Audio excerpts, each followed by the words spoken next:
En la cadena SER, Radio Paradiso. Sonia Ballesteros y María Manjalacas.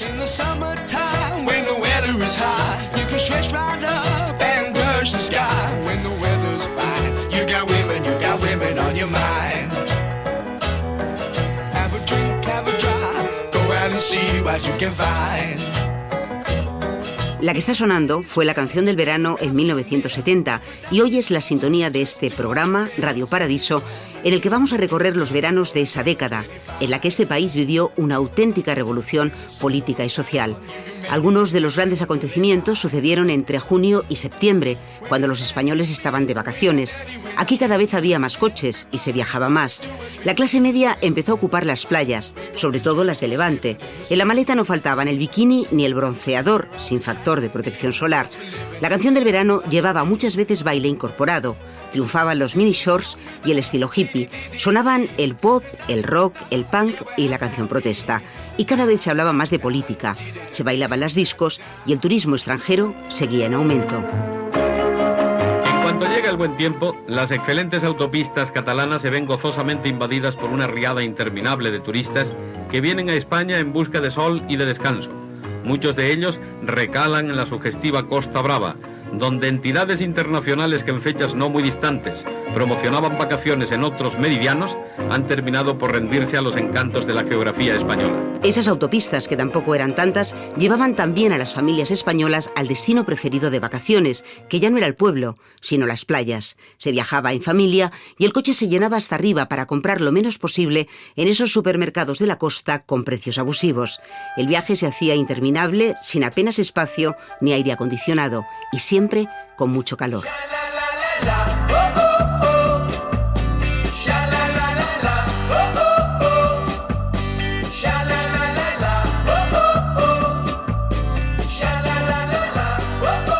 Verano de 1970. Los Diablos se colocan como número 1 de los 40 principales y los españoles descubren la playa. Sí, lo pasamos muy bien a Torrevieja, que estaba el agua de fría, te ponían los pies, oh, qué frío. Agua fría. Hoy, para nosotros helada. Bien, lo pasamos muy bien. Tuvimos 8 días nada más, pues no había para más. El poder del sol, la sombrilla y la arena sí, pero todavía algo mejor. Muchos españoles descubren el significado de la palabra vacaciones. Para irte de vacaciones necesitabas vacaciones en el trabajo, que no era siempre lo mismo. Yo estuve en una empresa que daban vacaciones, que no era ya más o menos por el dinero, es que la gente no podía, porque no tenía vacaciones. Y de una semana en el pueblo, o en la que se aprovechaba para pintar y dar una vuelta a la casa, a pensar, ahora sí, en la playa. Fuimos por primera vez en dos caballos a Alicante. Íbamos a una habitación alquilada, porque no daba para más. Estuvimos allí 8 días y nos volvimos a Madrid otra vez. Levante o la Costa del Sol, con esos viajes imposibles de imaginar en este momento. Niños, maletas, sombrilla y más de 12 horas por delante en un 600. A las 6:30 de la tarde salía el marido de trabajar y lo cogíamos en el Seita y nos íbamos hacia Málaga. Claro, al día siguiente a las 6 de la mañana amanecíamos en Málaga. En Málaga. De las playas del norte, de San Sebastián y Santander, hasta entonces prácticamente reservadas a los de siempre, a los que podían, al descubrimiento de la Costa del Sol, Levante, Benidorm, el bikini y el topless. Ah, ya empezaba a lucirse el topless. Empezaba a salir el topless. Sí, que no. Y con las guiris, y las españolas se tomaban con las guiris. Porque hablar de guiris en ese momento en las playas españolas era hablar de ellas, de las suecas. Las suecas fueron las primeras que vinieron aquí. Las suecas son las primeras. Fueron los primeros que llegaron. El norte de Europa, que estaba muchísimo más adelantado que España, como de aquí a Lima, sobre todo en Eseo. No tenían prejuicios. Trajeron otro mundo. Era otro mundo, porque aquí en los años 70 estaba una dictadura. Se criticaba mucho eso de entonces, de esa manera había mucha censura por aquellos años. Toda mi vida ha cambiado desde que te conocí. Paso las noches soñando y espero el momento de estar junto a ti. Atrás se queda el invierno. trajeron otro mundo que no aparecía todavía en la televisión en blanco y negro de la época. Los españoles compartían con ellos toalla, esterilla y la playa, sí, pero hablar de hotel, para la mayoría todavía, eran palabras mayores. Nosotros pasábamos muy bien. Alquilábamos una habitación con derecho a cocina y allí nos metíamos pues, el matrimonio y los niños, o dos habitaciones, depende cómo era, la habitación de grande. Hasta la olla express, para guisar allí. Que allí funcionaban los garbanzos, una judía y todo. Habitaciones con derecho a cocina o alquiler de apartamentos, algo ya generalizado a finales de los 70. Las grúas formaban ya parte de las costas españolas. Habían llegado para quedarse. Vacaciones de verano para mí, caminando por la arena junto a ti. Vacaciones de verano para mí. Si algo marcó la década de los 70 fue el fenómeno del destape. En las playas el destape se llamó topless. Nació primero como una forma de protesta para reivindicar la igualdad entre hombres y mujeres. Empezó a verse en los veranos de los 70 y provocó reacciones de todo tipo. Hubo mirones, indiferentes y hasta ataques contra quienes lo practicaban.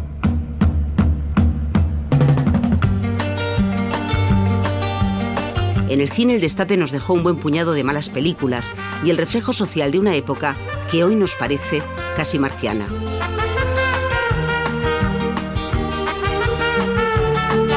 En 1975 se autorizó en el cine español el desnudo. Usted le recibió casi desnuda. Estaba vestida, se lo juro. ¿Puede probarlo? No.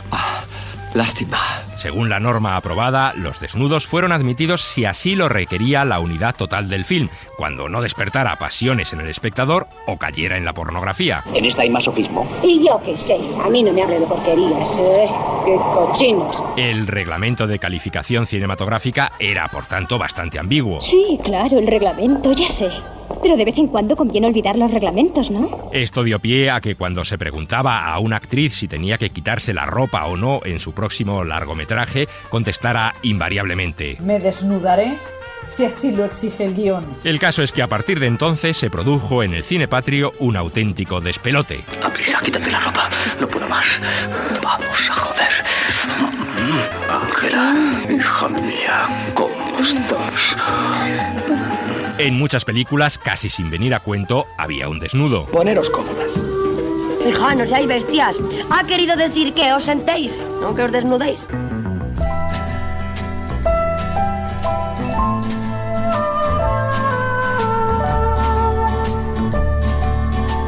El primer desnudo integral que se vio en el cine español lo protagonizó María José Cantudo en La trastienda, una película de Jorge Grau estrenada en 1975. A ti te bajo yo las bragas en cuanto me lo proponga. Menos lobos, Caperucita. Necesito yo 20 como tú. Era una escena breve, de pasada, de apenas un par de segundos. El cuerpo de María José Cantudo se veía reflejado en un espejo.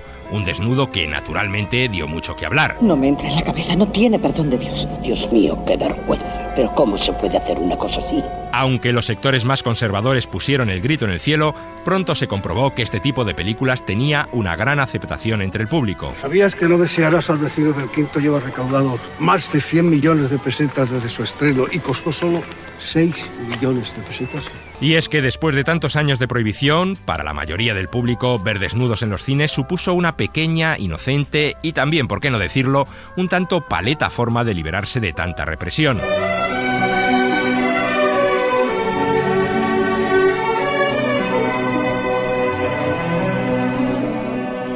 En 1976, una actriz italiana elevaba el ánimo de los espectadores masculinos en España. Por la leche que mamé. Esto no es mujer, hermano, sino máquina de matar hombres. Era María Rosario Maggio y la película La Lozana Andaluza, dirigida por Vicente Escrivá. Por mi vida que no vi una tal hermosura de cara ni más gentil cuerpo. Al comienzo del film, la protagonista se daba una sensual e inolvidable ducha. Cuerpo del mundo.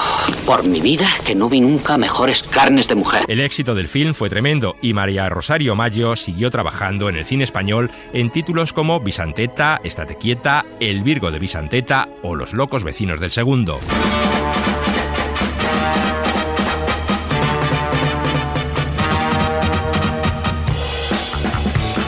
Una Una de las estrellas del cine español del Destape fue una mujer polaca, hija de padre ruso, que llegó a nuestro país en el año 1971. ¿Qué maciza estás, hija mía? No lo sabe usted bien. Era un bellezón de ojos verdes y rasgados y una boca sensual. Su nombre era totalmente impronunciable para los españoles: Rosvicha Bartasha Smith-Honzar. Así que se lo cambió por otro más fácil y rotundo: Nadiuska. Aquí lo va a pasar usted bomba. Y nosotros lo digamos. Nadiuska se quedó entre nosotros y durante unos años no dejó de trabajar. Para que nos hagamos una idea de su productividad, en el año 1976 llegó a rodar hasta 7 películas. Es un trabajo como tantos. Yo aporto solo mi cuerpo y los demás ponen su imaginación. Fue descubierta para el cine por el director José Antonio de la Loma, pero debido a su nacionalidad tuvo problemas para quedarse legalmente en nuestro país. Os casáis y os quedáis a vivir aquí hasta que encontréis piso. Gracias a un matrimonio arreglado, obtuvo la nacionalidad española. En casi todas las películas, debido a su fuerte acento ruso-polaco, era doblada, pero eso no importaba, era lo de menos. Nadiuska se convirtió en un mito erótico para los españoles en la década de los 70, una de las mujeres más deseadas de aquellos años. En cuanto me descuido un poco, ya me están achuchando, que yo soy muy decente y a mí no me pone nadie la mano encima. Pero hubo muchas más estrellas del Destape, por ejemplo, Agatha Liss o la que fue Miss Universo, Amparo Muñoz, Bárbara Rey, Victoria Vera.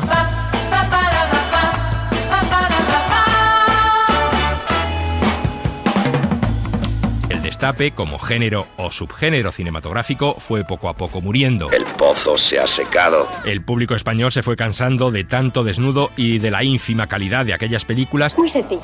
Las cosas empiezan un día y terminan otro. Y aquellas actrices tuvieron que renovar su imagen y hacer un cine, llamémosle, un poco más serio. Aunque yo espero también hacer otro tipo de cine.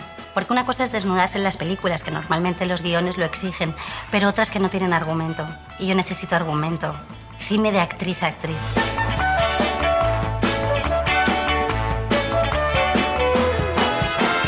Los que sí tenían argumento eran los hippies, un movimiento cargado de ideología pacifista y antisistema cuando nació en los Estados Unidos y que llegó para quedarse a una isla del Mediterráneo. Nos vamos a Ibiza.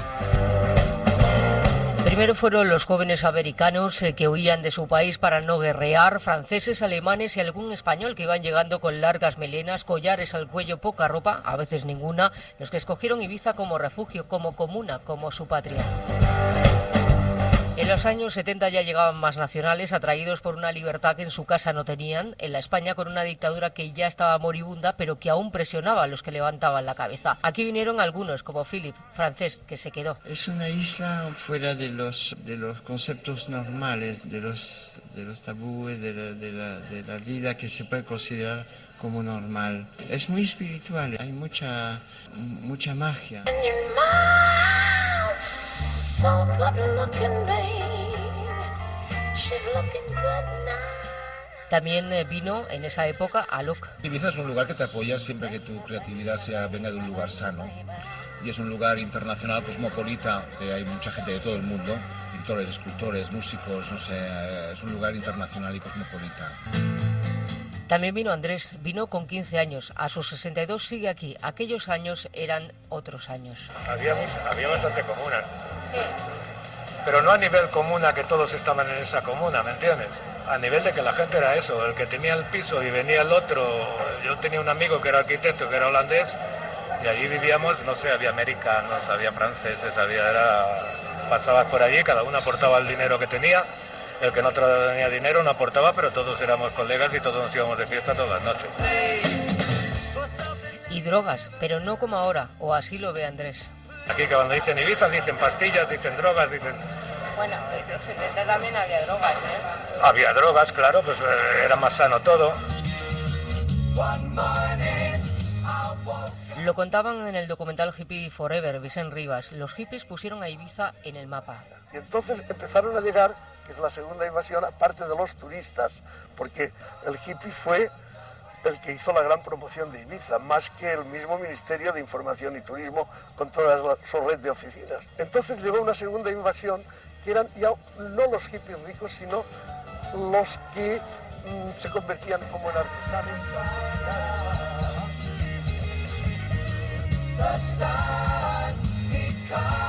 Buscaban tranquilidad, buscaban la magia, buscaban poco más, vivir y dejar vivir, y se concentraban para sus fiestas, para vender su artesanía en mercadillos como Escaná, que arrancaba en el año 71 y sigue, y sin olvidar el mercadillo de las Dalias. Juan es su propietario. Y los hippies, pues bueno, se enamoraron enseguida de esas casas payesas que no tenían luz, no tenían agua, no tenían servicios. Y los hippies lo que han aportado a la isla ha sido pues quizás ese color, esa, digamos, esa manera de vivir. Y también Catalina Ibicenca regentaba en aquellos años un bar en la zona norte de Ibiza, donde más peluts, como les llamaban los ibicencos peludos, se concentraban. Reconoce que el negocio en buena parte subsistió gracias a ellos. Bueno, els peluts era perquè va començar així i els peluts. Durante más de 4 años o 5 vivían, decía Catalina, de estos peludos, de estos peluts. Bueno, diré 400 euros, però 400 euros no eren euros, eren pessetes. Hacía cada día, decía, de los peluts esos 400 pesetas al día de los desayunos y las comidas que le daban. Años en los que arrancaba la moda adlib, encajes, telas blancas, gasas, que sigue siendo seña de identidad de la isla, en la que los músicos, desde componentes de Pink Floyd o el mismísimo Bob Marley, que dio un concierto en el año 78 en Ibiza. Así se contaba en televisión española. Definitivamente Bob Marley en Ibiza. Este es Bob Marley, el hombre del reggae, el hombre que ha traído y ha divulgado por el mundo la música de Jamaica. Hace como cosa de 5 o 6 años pensó Bob Marley que el reggae iba a tener esa difusión mundial. Good music, you know, and dancehall music and different music and good vibrations.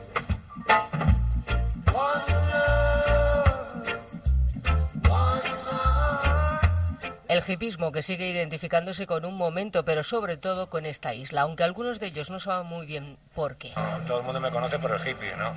Pero hippie, no sé lo que sería hippie. Yo siempre he sido un artesano, siempre he trabajado con mis manos, ¿me entiendes?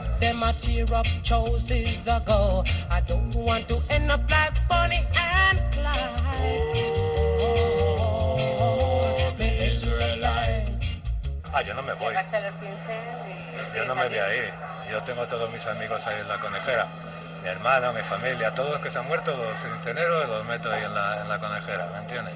Y ahí quiero acabar yo también, ¿no? Otra de las novedades veraniegas de los 70 es que el viaje empezó a democratizarse. Ya no hacía falta tener mucho dinero para moverse. Lo demostraron los hippies y algunas iniciativas para jóvenes con mochila e inquietudes como Interrail, una fórmula que ha llegado hasta hoy. Viajes al extranjero por 4.620 pesetas, decían los anuncios de la época.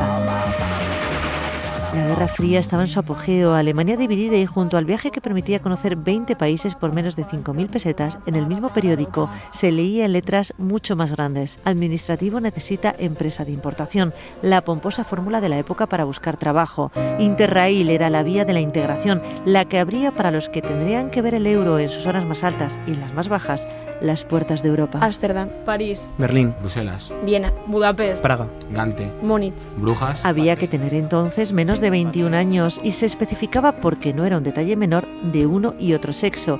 Hoy la edad para subirse al Interrail no tiene límites. Días enteros en trenes. Realmente yo creo que eso es para hacer a cierta edad, con 18 años. Ahora mismo no sé si sería capaz de estar 12 horas en un tren, hostal, con 20 personas, etc, etc. Etcétera, etcétera, son los eternos bocadillos de supermercado, el frío, la lluvia y la piel quemada por el sol, la dependencia del horario de los puntos de información, porque aunque los smartphones han revolucionado el Interrail, Luis no llevaba, etcétera, etcétera. Son todos los imprevistos. El viaje cambió bastante. Yo empecé con 4 chicos del instituto y todo muy bien, pero bueno, a veces buscas cosas diferentes en un viaje, ¿no? Yo buscaba ver museos, recorrerme la ciudad, y en Ámsterdam, como ellos tenían otros intereses, pues yo me separé y cogí mi Makuto y me fui por mi lado. Aquella mochila pesaba 80 kilos y estaba atestada de ropa que no usó, pero de eso se dio cuenta más tarde, como del hecho de que en ese instante empezaba otro viaje. Esa noche, imagínate, con 18 años, en medio de Europa, solo, me cogí el mapa de Europa y dije, aquí. y me fui a Hamburgo, cogí la lista de albergues, conocí gente de todo el mundo, mexicanos, brasileños, 2 lesbianas de Manchester. Y de París, y de Gante, y de Brujas, y Hamburgo, Berlín, Praga, Viena. A los 18 años me abrió las puertas de mi cabeza. Yo llegué hasta Dinamarca, a Copenhague. Fui a una comuna hippie, cristianía, y solamente fui para eso, a Copenhague. El tren se metió en un barco, nos llevó a Malmo, de Malmo cruzamos en un puente a Copenhague, o sea... Y ahí el espíritu Interrail 40 años más tarde, espíritu que se disipa hasta la extinción cuando los que viajan en lugar de solos y con los ojos muy abiertos van en grupos de 10. Yo no me planteé nada de eso. Viaje de disfrutar... Viaje, conocer sitios, largo, vamos, no nos planteamos. Sí, es más difícil conocer a gente cuando ya vas tú en grupo y más siendo 10. Nos encontramos con unos españoles que nos les íbamos encontrando por las distintas ciudades y sí que hablábamos con ellos y eso, pero ya ahí se quedó, sí. Las horas en tren por exceso de compañía se perdían sin mirar apenas por la ventanilla, reconocen, porque los juegos y el sueño nublaban el paisaje hasta hacerlo invisible. Quitando esas mayúsculas al viaje, lo demás sí se repite. Dinero escaso, comida mala y barata, albergues y la vida en estaciones. 2 dormimos en la estación de Berlín y otras pues en el aeropuerto de Lyon, en nocturnos. Lo único son los guardias que te van despertando cada hora, que no puedes dormir aquí, que no puedes dormir aquí. Se duerme fatal. Pero se duerme en ciudades que quizá nunca imaginaste visitar y de ahí el éxito de este largo viaje que empezó en blanco y negro y que a lo largo de todos estos años ha incorporado el color y la alta velocidad, aunque para esto último haya que pagar un extra en la tarifa, como era de imaginar.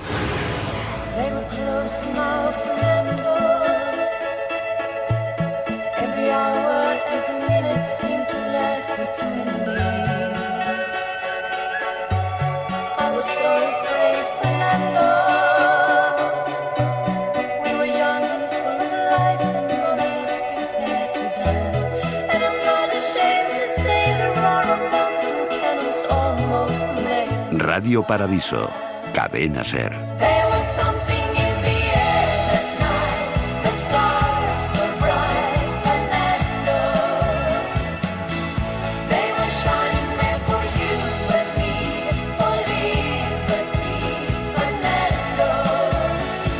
Hasta el último momento, el régimen quiso dar sensación de normalidad. Franco siguió viajando todos los veranos al Pazo de Meirás. Allí recibía, desde que fue nombrado su sucesor, al príncipe Juan Carlos y familia. En el Pazo de Meirás, residencia veraniega de su excelencia el jefe del Estado, han pasado unos días de descanso los príncipes de España, don Juan Carlos y doña Sofía, acompañados de sus hijos. Estas imágenes recogen la llegada al Pazo donde fueron recibidos por el caudillo y sus nietos. Los niños pronto hicieron buenas migas, dedicándose a jugar, que es en definitiva lo que les gusta a los pequeños. Pero el último verano de Franco, el del 75, mantener la normalidad era más que complicado. Ese fue un verano de miedo y esperanza. ETA había asesinado en primavera a varios policías y en Euskadi se decretó el estado de excepción. Otro grupo terrorista, el Grapo, hizo su aparición en el mes de agosto. Había grupos de ultraderecha descontrolados, se celebraron 3 consejos de guerra y se dictaron 11 condenas de muerte. Al finalizar el verano... Atención españoles, habla el ministro de Información y Turismo, don León Herrera y Esteban. El gobierno, en relación con 4 causas instruidas por la jurisdicción militar por delito de terrorismo y de agresión a fuerza armada, ha tenido conocimiento de las correspondientes sentencias y se ha dado por enterado de la pena capital impuesta a Ángel Otaegui Echeverría, José Humberto Francisco Baena Alonso, Ramón García Sanz, José Luis Sánchez Bravo Soyas y Juan Paredes Manotas. 5 condenas de muerte y 6 indultos. Su Excelencia, el Jefe del Estado, de acuerdo con el Gobierno, se ha dignado ejercer la gracia de indulto en favor de los también condenados a la pena capital José Antonio Garmendía Artola, Manuel Blanco Chivite, Vladimiro Fernández Tobar, Concepción Tristán López, María Jesús Dasca Penelas y Manuel Cañaveras de Gracia. Fueron las últimas penas de muerte firmadas y ejecutadas por el dictador. Franco no hizo caso a la presión internacional para evitar la ejecución de los condenados a muerte. Ni siquiera escuchó la petición de clemencia del Papa. I condannati a morte dei terroristi di Spagna, dei quali noi pure deploriamo le geste criminali, ma che vorremmo redenti da una giustizia che sa affermarsi magnanima nella clemenza. Si te dijera, amor mío, que temo a la madrugada, no sé qué estrellas son estas que hieren como amenazas, ni sé qué sangra la luna al filo de su guadaña. Presiento que tras la noche vendrá la noche más larga. Quiero que no me abandones, amor mío, al alba. Al alba, al alba. Al alba, al alba.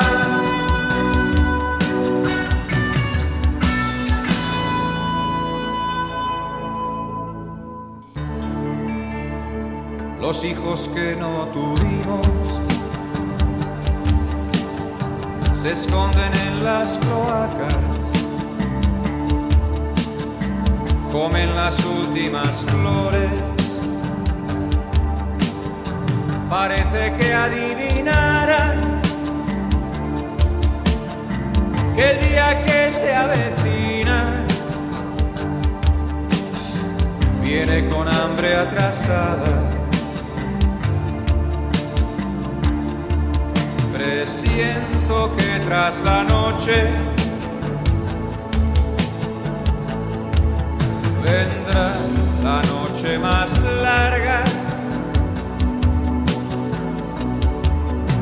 Quiero que no me abandones,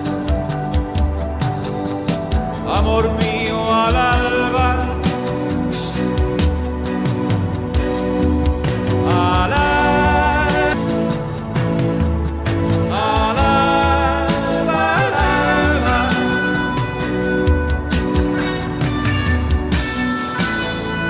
Ese fue el último verano de Franco. A partir de ese momento las cosas iban a ir muy deprisa. España iba a caminar hacia un nuevo régimen, la democracia a grandes pasos. Fue también durante un verano, en el 77, cuando los españoles votaron por primera vez, tras la dictadura, en unas elecciones generales. Si tienes unos ojos para ver el camino que has de andar, si tienes un corazón que te mueve, unas manos que trabajan, una ansia de libertad, y si tienes aliento para hablar, dime pueblo quién te obliga, quién puede obligarme a callar. Habla pueblo, habla, tuyo es el mañana, habla y no permitas que roben tu palabra. Todo era nuevo, la posibilidad de elegir libremente a senadores y diputados, los eslogans, los carteles, hasta las caras y los nombres de algunos partidos políticos. Los españoles no estaban acostumbrados a ir a votar, por eso los mensajes institucionales eran didácticos y hasta con un toque de atención para los vagos. Mensaje a todos los españoles que han cumplido 21 años y figuran en el censo electoral. Ahora que tenemos la oportunidad de elegir con libertad y responsabilidad plenas, que está en juego tu futuro y el de los tuyos, no caben indecisiones ni comodidades. La democracia depende de ti. No permitas que se malogre por defectos formales en la votación o por dejadez. Había anuncios para enseñar a votar, anuncios que explicaban con todo detalle dónde había que ir, cómo había que marcar los nombres de los senadores. ¡Ay! Que no me equivoque, porque si tacho o raspo algo, invalido mi voto. Y por último, la papeleta de color dentro de su sobre de color. Ya está. Congreso de Diputados y Senado. Démelo del teléfono. Hola. ¿Dónde vas tan temprano? A votar. ¿Sabes dónde es? Claro, en mi colegio electoral. Tiene la nota que nos ha mandado la Junta Central del Censo. Bueno, pues aunque tenemos tiempo hasta las 8 de la tarde, me acercaré enseguida. Adiós. Adiós. Si algún discurso o mensaje político ha trascendido de ese verano del 77 y ha llegado hasta hoy, es sin ninguna duda el puedo prometer y prometo, un mensaje parodiado hasta el infinito que ha quedado para la historia y que dio el espaldarazo definitivo a Adolfo Suárez, convirtiéndolo en el ganador de esas primeras elecciones democráticas. Puedo prometer y prometo que los hombres de Unión de Centro Democrático promoverán una reforma fiscal que garantice de una vez por todas que pague más quien más tiene.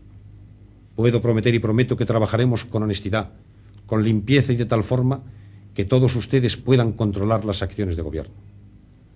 Puedo, en fin, prometer y prometo que el logro de una España para todos no se pondrá en peligro por las ambiciones de algunos y los privilegios de unos cuantos. Y tu razón es tu país, donde el mar se hizo gris, donde el llanto ahora es canto. La crónica social de los veranos de los 70 se desplazó a las Islas Baleares, a Palma de Mallorca, porque allí, en el Palacio de Marivén, veraneaba la familia real.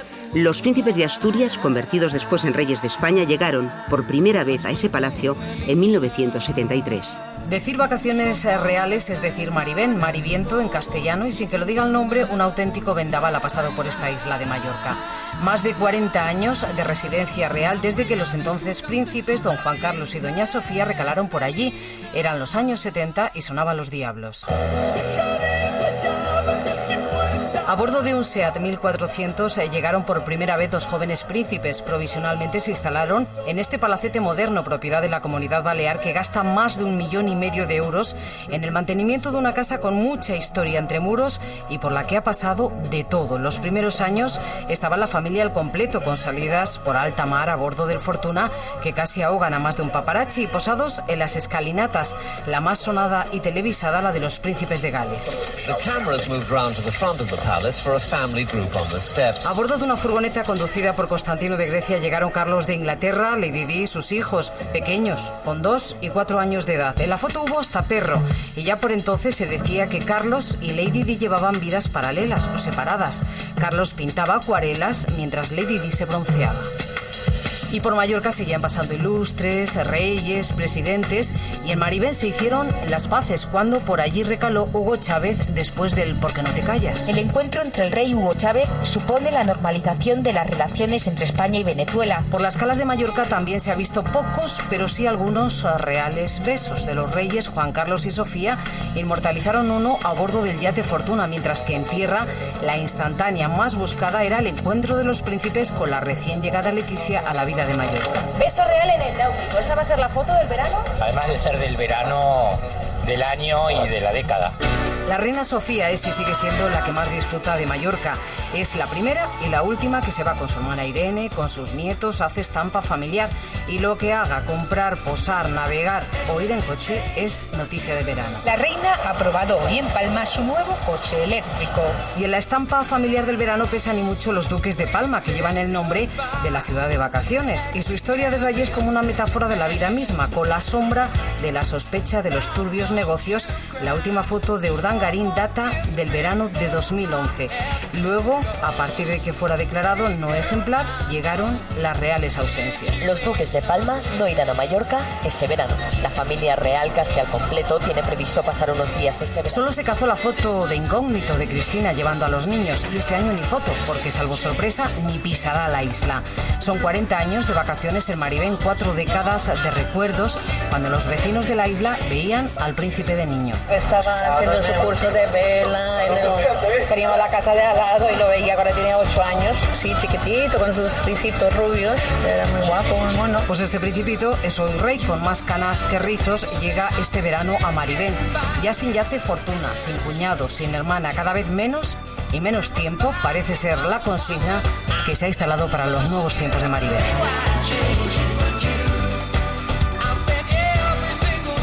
Radio Paradiso, Cadena SER.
Las discotecas se convirtieron durante los veranos de los 70 en uno de los lugares de ocio preferidos por los jóvenes. Una película, Fiebre del sábado noche, jugó un papel definitivo en el éxito del movimiento disco. John Travolta, con los bailes y el estilo de Tony Manero, fue imitado por millones de jóvenes en todo el mundo.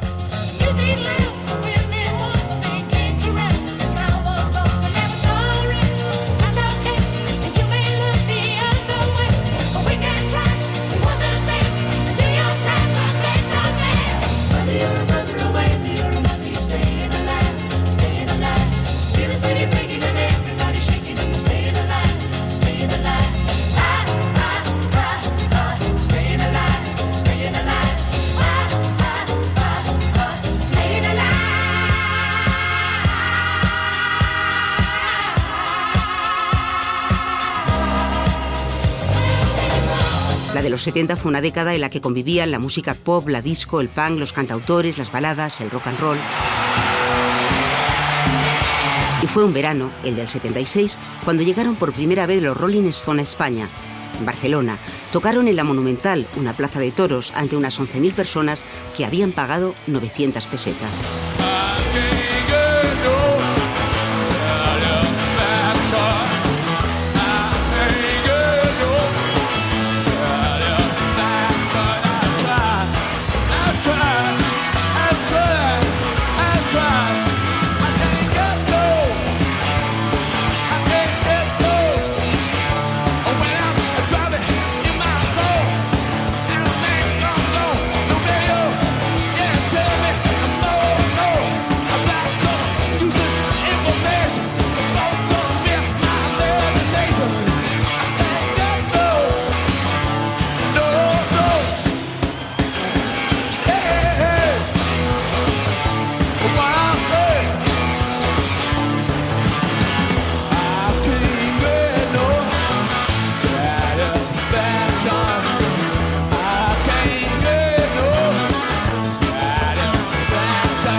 Pero el concierto de la década, si es que podemos dar este título a alguno, tuvo lugar los días 1 y 2 de agosto de 1971 en Nueva York.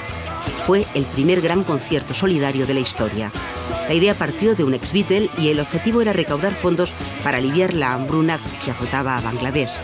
Abrió un camino porque después de ese primer concierto solidario llegaron muchos más. Fue el arranque de los grandes conciertos solidarios y el más importante por la talla de los artistas que movilizó George Harrison para recaudar fondos por la tragedia de Bangladesh. Era el año 1971 y el escenario el Madison Square Garden y sobre él Eric Clapton, Bob Dylan o Ringo Starr. Este sería pionero, pero unos años después llegaría el que se convirtió en el himno de una generación. Unas dramáticas imágenes de la hambruna en Etiopía dieron la idea a Harry Belafonte en 1985. Michael Jackson y Lionel Richie escribieron la canción y la lista de artistas era interminable. Tina Turner, Diana Ross, Paul Simon. Pocos, como Madonna o Prince, rechazaron la invitación para un concierto que congregó a casi 100.000 personas y que vieron más de 3.000 millones de espectadores por televisión, registrado queda como uno de los momentos más memorables en la historia de la música.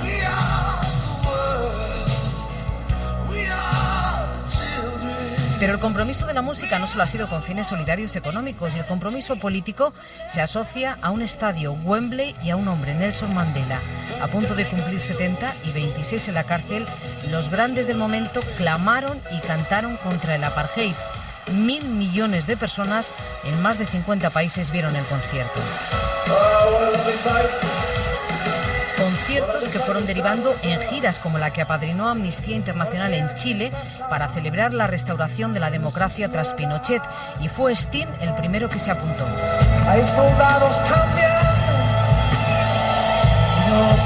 El terremoto de Haití en 2010 fue el último grito que alzó la voz de 25 artistas que en español y a petición de Intermonosfa cantaron por un país destrozado. Porque eso es lo que hay, no hay más que hacerlo, eso es lo que hay, proceso de inversión, no queda más opción que volver a construir todo lo que se derrumbó. Los Juegos Olímpicos siempre son en verano, pero los de Múnich 72 no se recuerdan por los resultados deportivos, sino por el secuestro y la masacre de los atletas de Israel a manos de la organización terrorista Septiembre Negro. En este momento, 8 o 9 atletas del equipo israelí están retenidos como prisioneros. Estos guerrilleros son un grupo llamado Septiembre Negro. Que los comandos amenazan a los rehenes con armas automáticas. Se ha llegado a un acuerdo. Y ahora los israelíes han desaparecido. Numerosos agentes de seguridad. Y algo que se interpone los árabes.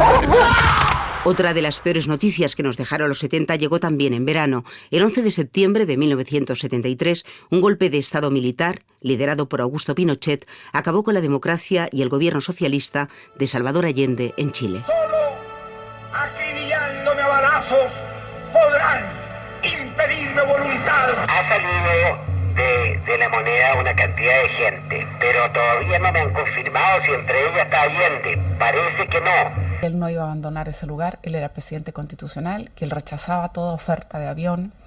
Efectivamente hubo por lo menos 2 veces en que se le ofreció la posibilidad de abandonar el país en un avión junto a su familia. Bueno, hoy día ya conocemos las grabaciones que registró un radioaficionado donde está clarísimamente la voz de Pinochet, que está hablando en ese momento con el almirante Carvajal, está diciendo lo metemos en un avión, después lo dejamos caer.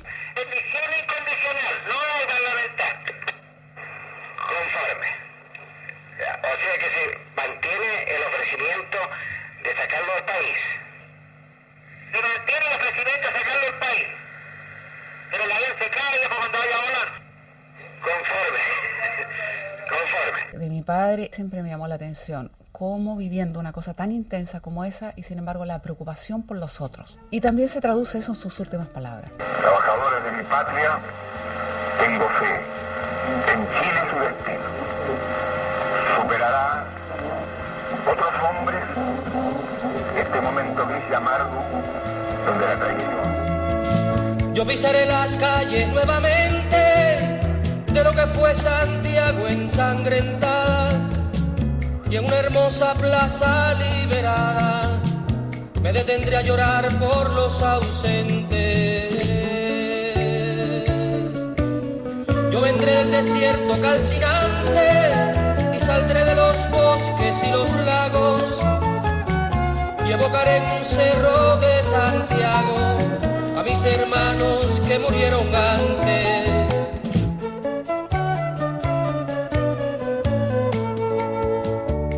Yo unido al que hizo mucho y poco, al que quiere la patria liberada, dispararé las primeras balas, más temprano que tarde sin reposo, retornarán los libros, las canciones que quemaron las manos asesinas, renacerá mi pueblo de su ruina y pagarán su culpa los traidores.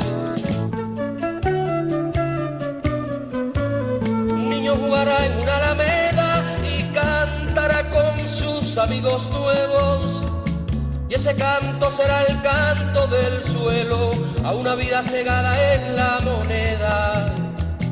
Yo pisaré las calles nuevamente de lo que fue Santiago ensangrentada, y en una hermosa plaza liberada me detendré a llorar por los ausentes. Yo pisaré las calles nuevamente de lo que fue Santiago ensangrentada, y en una hermosa plaza liberada me detendré detendré a llorar por los ausentes. Una noticia histórica, nunca más se ha vuelto a producir, es la que nos dejó el verano del 74. Todo había empezado 2 años antes con la detención de 5 hombres acusados de allanar las oficinas del Partido Demócrata en Washington. Un robo de documentos que la administración Nixon intentó encubrir. Uno de la Casa Blanca, un tío importante, se vino a mi mesa y me preguntó ¿por qué tanto jaleo con lo de Watergate? No es jaleo, yo afirmo que es una auténtica noticia. Le contesté que era algo muy serio y él me dijo, gracias, si es tan importante, ¿quién diablos son esos Woodward y Bernstein? ¿Y qué esperas que digan los de la Casa Blanca? ¿Que estamos haciendo un buen trabajo? ¿Por qué no le preguntas qué pretende de verdad? Te lo voy a decir yo. Quiere quitar el asunto a esos chicos y dárselo a periodistas menos luchadores. Tengo gente con mucha experiencia que no hace nada y que conoce a políticos influyentes. Ya lo sabes. Sí, señor, tú lo has dicho, no hace nada. Ven, es un asunto peligroso para el periódico. ¿Y si tus chicos meten la pata? Nos vamos a pico. El caso Watergate se cerró el 9 de agosto de 1974 con la primera y única dimisión del presidente de los Estados Unidos, Richard Nixon. From the discussions I have had with congressional and other leaders, I have concluded that because of the Watergate matter, tras mis conversaciones con los miembros del Congreso he llegado a la conclusión de que el caso Watergate me ha privado del apoyo necesario para tomar decisiones y cumplir con las responsabilidades del cargo. Por consiguiente, renunciaré a la presidencia efectiva. Mañana al mediodía, el vicepresidente Ford prestará a esa hora juramento como presidente de esta oficina. Vice President Ford will be sworn in as president at that hour in this office. También desde los Estados Unidos nos llegaba la noticia de la muerte de un ídolo, la estrella del rock, el icono de toda una época.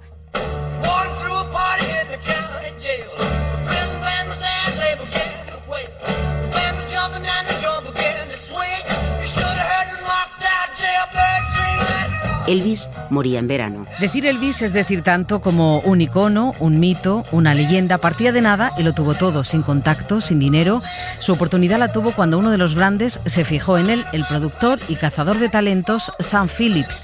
Vio que era un joven guapo, que cantaba, que bailaba bien. Fue una apuesta que enseguida se coronó con un disco de oro y que selló la marca de la casa, el rockabilly.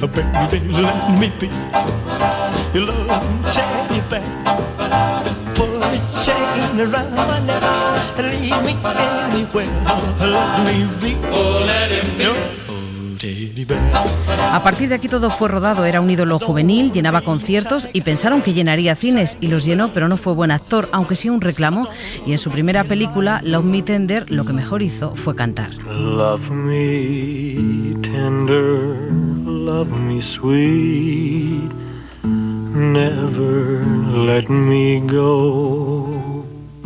Dime, ¿te gustaría venir conmigo? ¿Cantar en el grupo de Tex Warner? ¿Quiere decir cobrando? Más de lo que ganas ahora, y solo sería el principio. No sé, una vez en Missouri un sujeto me dijo que me pagaría por cantar en un espectáculo. Y después de cantar, el tipo desapareció llevándose mi guitarra.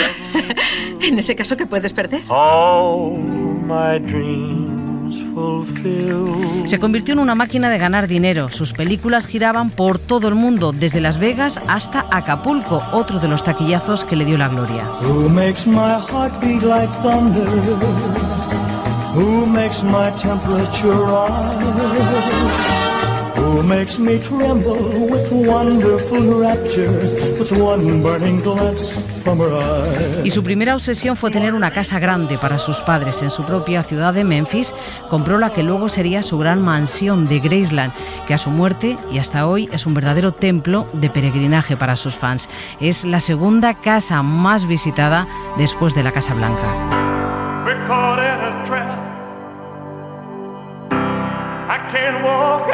Junto a la casa, otra de sus obsesiones fueron las armas y el coleccionismo de placas de policía, que le llevó hasta la mismísima Casa Blanca para pedirle a Richard Nixon una placa de agente federal de lucha antidroga. El presidente, después del desastre de Vietnam, consideró que una foto con Elvis le daría publicidad entre los jóvenes. Así cada uno consiguió lo que quería. El cantante, una placa; el presidente, publicidad.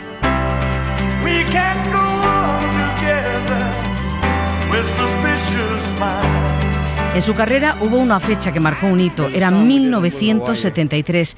Aquel año protagonizó el primer concierto teletransmitido a nivel mundial vía satélite desde Hawái, que vieron 1.500 millones de personas. Wise men say only fools rush in. Oh, but I can't help falling in love with you. El resto ya fueron años con más sombras que luces. Dicen que los Beatles le arrinconaron musicalmente y él se aisló en las drogas. Cuando murió, en su cuerpo le encontraron 14 estupefacientes. Tomaba 37 pastillas al día, tenía insomnio. En su último concierto, 2 meses antes de morir, ya se le vio muy deteriorado, sentado al piano, con muchos kilos de más, con un mono estrambótico, blanco y dorado, acampanado, con 2 vasos de plástico de Coca-Cola encima del piano y un micrófono que le sujetaba un ayudante. Su voz era cansada.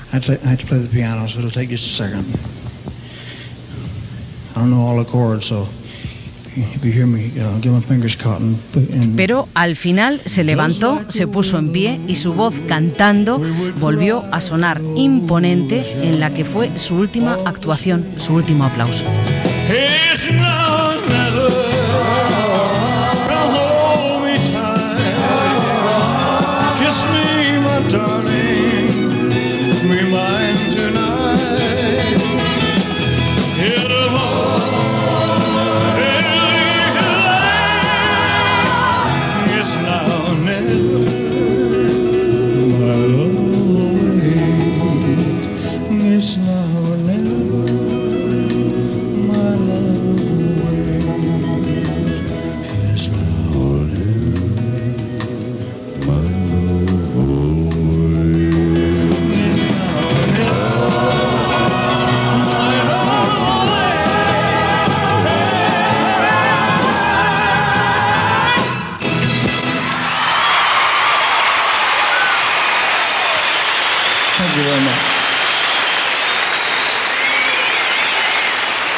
Con el sonido del último aplauso que recibió Elvis, llegamos al final de estos veranos de los 70, un programa en el que han participado Isabel Salvador, Lola Vera, Elio Castro, Toñi Fernández, Marcos Granado y Alfonso Sanz.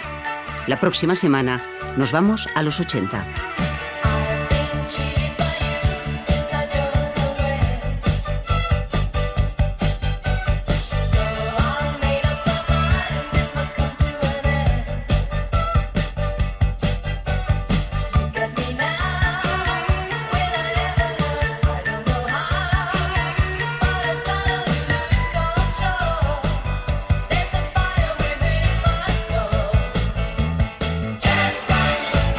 En la cadena SER, Radio Paradiso, Sonia Ballesteros y María Manjabacas.